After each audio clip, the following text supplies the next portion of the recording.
నమస్తే. ఈ వేసవిలో చూసుకున్నట్లయితే 2026 వేసవిలో గడిచిన ఈ 2 నెలల్లో దాదాపుగా వడదెబ్బకు గురై 200-300 మందికి పైగా మృత్యువాత పడ్డారు. అంటే ఏ లెవెల్‌గా గరిష్టంగా ఉష్ణోగ్రత నమోదైందో మనకు దీన్ని బట్టి చూస్తే క్లియర్‌గా అర్థమవుతుంది.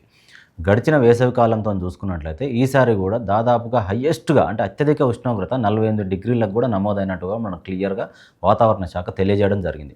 దీనికి సంబంధించి ఒక వారం రోజుల్లోనే 150 మందికి పైగా మృత్యువాత పడ్డారు. అంటే 2 తెలుగు రాష్ట్రాల్లో కలిపి చూసుకుంటే.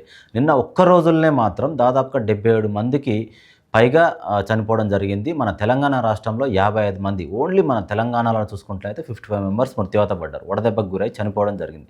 ఏపీలో ఆంధ్రప్రదేశ్ రాష్ట్రంలో చూసుకున్నట్లయితే 25 మంది చనిపోవడం జరిగింది. అంటే ఒక్కరోజే 77 మంది చనిపోయారు. అంటే ఈ గడిచిన 2 నెలల వ్యవధిలో వేసవి కాలంలో ఈ వేసవి తాపానికి బగబగ మండే ఈ సూర్యుడి ఉగ్రరూపానికి ఎంతమంది బలై ఉంటారో ఒకసారి ఆలోచించుకోవచ్చు. అంటే ఇది మనకు అఫీషియల్‌గా వచ్చినటువంటి స్టేట్మెంట్ మాత్రమే దీన్ని దృష్టిలో పెట్టుకొని మనం ఇది చెప్పడం జరుగుతుంది. అనఫీషియల్‌గా చనిపోయిన వారు ఎంతమంది మృత్యువాత పడ్డారో కూడా ఒకసారి ఊహించుకోవచ్చు. అంటే దీంట్లో ముఖ్యంగా ఏందంటే బయట కూలీ పనులు చేసుకునేవారు ఏదైతే రోజువారీ కూలీ పనులు చేసుకుంటారో, అవుట్‌డోర్‌లో పని చేసుకుంటూ ఉంటారో, వ్యవసాయ కూలీలు కావచ్చు, వృద్ధులు కావచ్చు, ఈ వేసవి తాపానికి గురై మృత్యువాత పడ్డట్టు కూడా మనకు తెలుస్తూ ఉంది.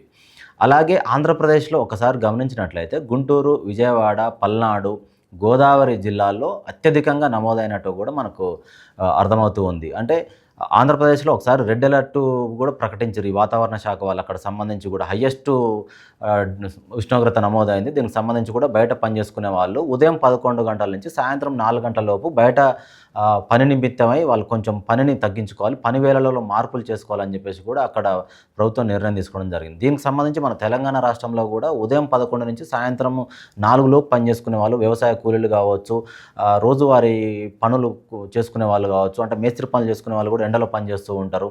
అంటే వయసు పైబడిన వారు కావచ్చు, వృద్ధులు ఎక్కువగా బయటికి వెళ్ళే పనులు కూడా వాళ్ళు తగ్గించుకోవాలని చెప్పేసి కూడా తెలంగాణ ప్రభుత్వం కూడా దీనికి సంబంధించి కూడా చెప్పడం జరిగింది.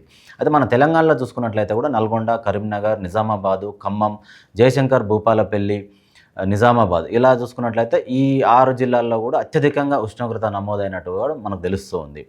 అయితే తెలంగాణ ప్రభుత్వం ఒక బలమైన నిర్ణయం తీసుకుంది. వడదెబ్బకు గురై చనిపోయిన వారికి 4 లక్షల పరిహారం చెల్లిస్తామని చెప్పేసి కూడా రేవంత్ రెడ్డి సర్కార్, కాంగ్రెస్ ప్రభుత్వం నిర్ణయం తీసుకోవడం జరిగింది. కాకపోతే దీంట్లో ఏంటంటే ప్రధానంగా వడదెబ్బకు గురై చనిపోయిన వారు ఒక రిపోర్ట్ అనేది ప్రభుత్వానికి, స్థానికంగా ఉన్నటువంటి అధికారులకు కూడా సమర్పించాలి. అంటే ప్రభుత్వం దీనికి సంబంధించి త్రిసభ్య కమిటీని ఏర్పాటు చేయడం జరిగింది. ఈ త్రిసభ్య కమిటీలో 3 అధికారులు ప్రధానంగా ఈ రిపోర్ట్ అనేది ఫైనల్ చేయడం జరుగుతుంది. దీనికి సంబంధించి ఎవరైతే వడదెబ్బకు గురవుతారో వాళ్ళు ప్రధానంగా వైద్యాధికారికి రిపోర్ట్ ఇవ్వాల్సి ఉంటుంది. అలాగే రెవెన్యూ అధికారి కూడా దీనికి సంబంధించి పరిశీలన చేస్తారు. అలాగే పోలీస్ అధికారి కూడా దీనికి సంబంధించి రిపోర్ట్ అనేది ఫైనల్ చేయడం జరుగుతుంది. ఈ 3 కమిటీ అనేది త్రిసభ్య కమిటీగా ప్రభుత్వం అనేది ఫైనల్ చేయడం జరిగింది. వీళ్ళు ఏదైతే ఒక రిపోర్టు నివేదిక ఇస్తారో, అంటే ఇతను చనిపోయిన వ్యక్తి ఎవరైతే ఉన్నారో ఇతను వడదెబ్బ కారణంగానే చనిపోవడం జరిగిందని చెప్పేసి వీళ్ళ 3 సమక్షంలో జరిగినటువంటి నివేదికని ఆ జిల్లా, స్థానికంగా ఉన్నటువంటి జిల్లా కలెక్టర్ గారికి ఈ నివేదిక అనేది సమర్పించడం జరుగుతుంది. ఈ త్రిసభ్య కమిటీ ఇచ్చినటువంటి ఆ నివేదికను ఆ జిల్లా కలెక్టర్ సమక్షంలో పూర్తిగా పరిశీలన చేసిన తర్వాతనే ప్రభుత్వానికి ఆ నివేదికను సమర్పించడం జరుగుతుంది.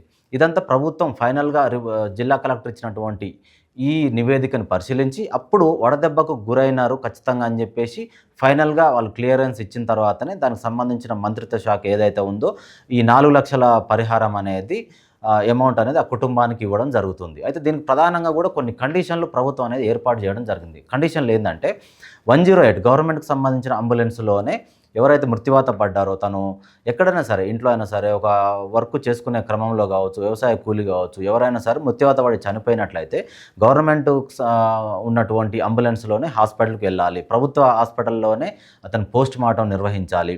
అలాగే వైద్యాధికారి ఇచ్చిన రిపోర్టు కూడా ఖచ్చితంగా వాళ్ళు సమర్పించాలి. అలాగే రెవెన్యూ అధికారికి కూడా పూర్తి స్థాయిలో సమాచారాన్ని అందించాలి.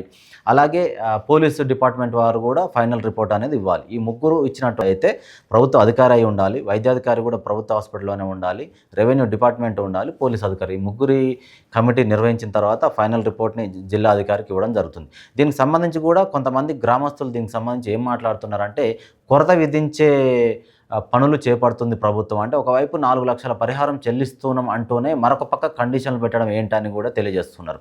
ఇంకొకటి ప్రధానంగా ఏందంటే వీళ్ళు ముగ్గురు రిపోర్ట్ ఇచ్చే క్రమంలో అతను 48 డిగ్రీ ఆ రోజు చనిపోయినప్పుడు ఎండ తీవ్రత ఎంత ఉందని చెప్పేసి కూడా వాతావరణ శాఖకు సంబంధించి కూడా ఒక రిపోర్ట్ అనేది వాళ్ళు పరిగణలోకి తీసుకుంటున్నారనమాట. ఆ రోజు చనిపోయినట్లయితే వేరే ఇతర కారణాల వల్ల చనిపోయాడా? వడదెబ్బ కారణంగానే చనిపోయారా?